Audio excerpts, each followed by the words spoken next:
Ano ba yung mga napagtrabahuhan mo na? Yeah, mga napasok mo ng trabaho bago ka dumating sa Kalingap. Sa bagay, nabanggit ko na rin, pero sige po. Before pa ako mag-graduate, nag-working, hindi naman ako nag-working student.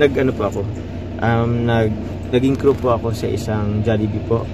Hindi ka pa graduate nun? Opo, nag-stop ako for a year. Part-time? Opo, parang part-time. Nag-stop kasi ako ng 1 year, tapos yun, doon ako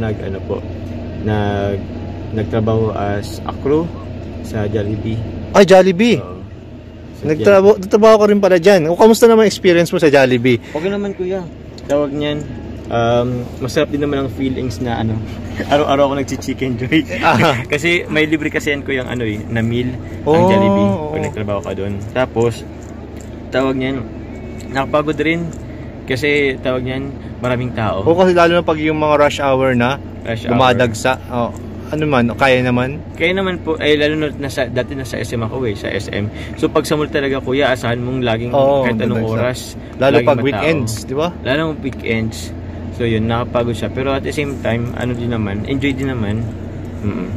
So yung, bukod dun sa crew, anong sunod na work mo? Tapos po, after po nag-graduate, naging ako, pharmacy assistant po.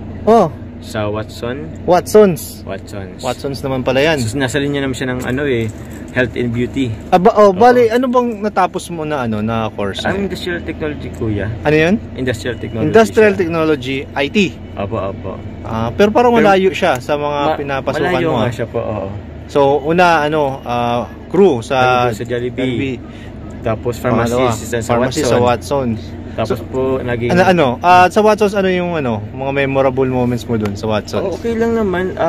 Natuto ko kahit paano magbasa ng reseta.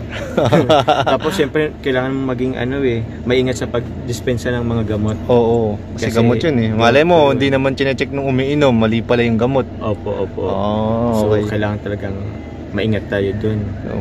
Grabe, marunong na rin pala ngayon si Papa Joms magbasa ng mga reseta. Kasi minsan yung mga doktor ang pangit na mga sulat, di ba? Oo nga, hindi mo mabasa. Kung ikaw lang, hindi mo maintindihan. Actually, madalas ko hindi ko nababasa, kaya tinatanong namin siya sa pharmacist. Ngayon naman yung pharmacist, pag hindi niya rin po alam, since meron po yung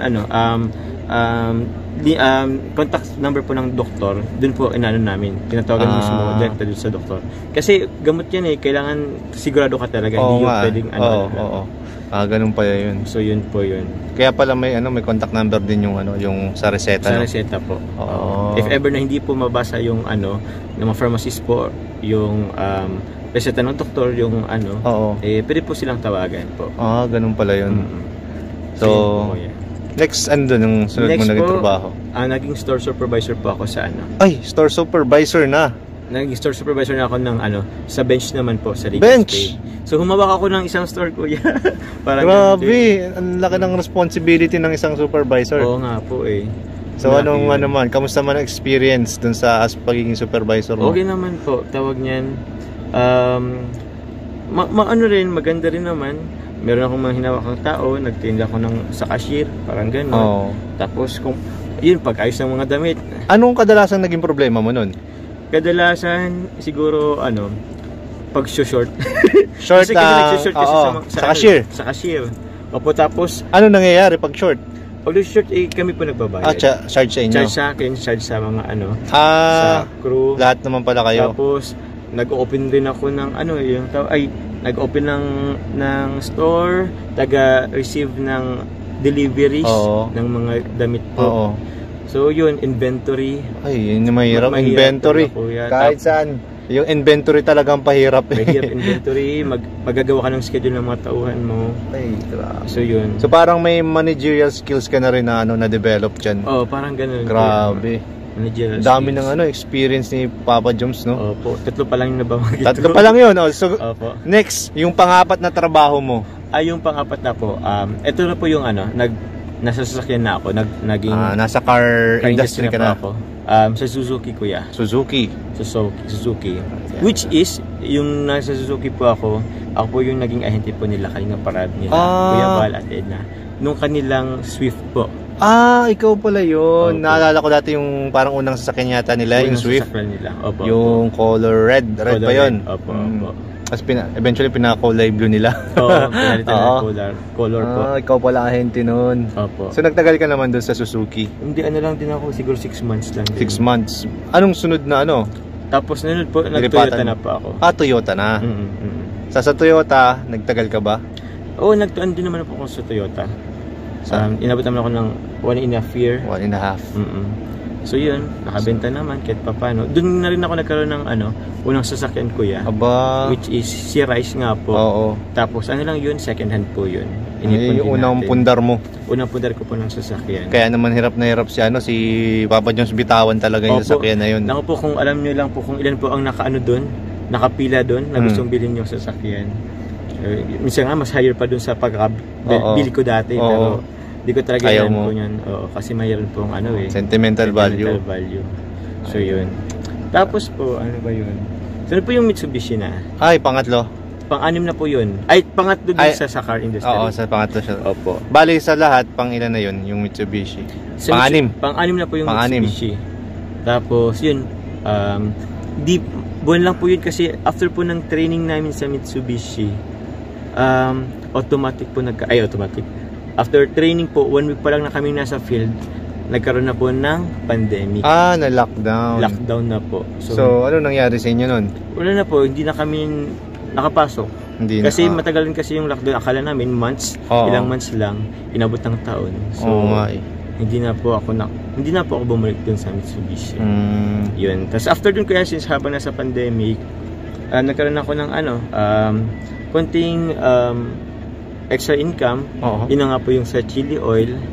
So matagal na pala din itong business mo, no? Opo, business natin yung barkada natin. Tapos nagkaroon ako ng kuya ng madali lang naman kasi yun, yung parang yung chicken na may tig 10 pesos, may 20 pesos. Oo. Ang pangalan po nung kariton na yun, yung cart yun naka-cart yun, maraming ganun sa Naga. Oo. Ang pangalan po nun is Chikimawi. Ano? Chikimawi. Oo. Nagtinda ka din nun? Nagtinda rin ako nun. Yung cart? Nasa cart po. Aba, saan ang pwesto mo nun? Sa kanto, pero madali lang kasi. Parang kanto fried chicken siya? Kanto fried chicken siya. Yun ang tawag doon di ba? May 15, may 20. Ba? So yun po. Chikimawi, mau kasi yung ko eh. Usually, anong oras ka nag-open? Hapon. Anong oras mo? Siguro 5? 4? Hindi po, siguro mga 3. As early as 3. Kailangan doon. So hanggang 7 or 8 na ako doon, parang ganun. So ano nga ang pangalan ng karton? Chikimawi. Oo. Ano yung Maui? Yung Mau po is Mau po kasi is apelyido ko. Tapos nagtinda ka ng chicken. Parang inilugtong ko lang siya.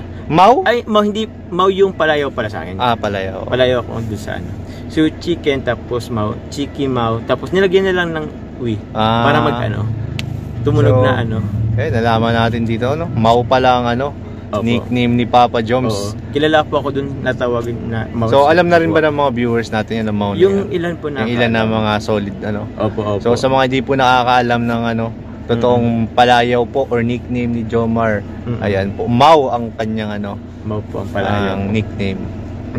So yun ba yung last na business mo? Ay, opo kuya. Tapos pagkatapos nun ay tapos po, nagkalingap na po nagkalingap ka na. Oo. So, paano ka nakapasok sa kalingap? Yun nga po, bilang naging barkada natin po si Rab, naging ahente rin po tayo ni Rab ng kanyang sasakyan.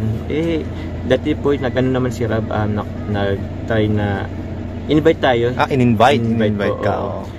Dati naman hindi ko po naanuhan at meron pong ginagawa. So, yun po. Bali ngayon na lang din po, habi ko, kaya kung anon ko yung invitation ni Kalinga para. So tinry ko siya. Try mo. Hindi ka nagsisisi. Hindi naman po.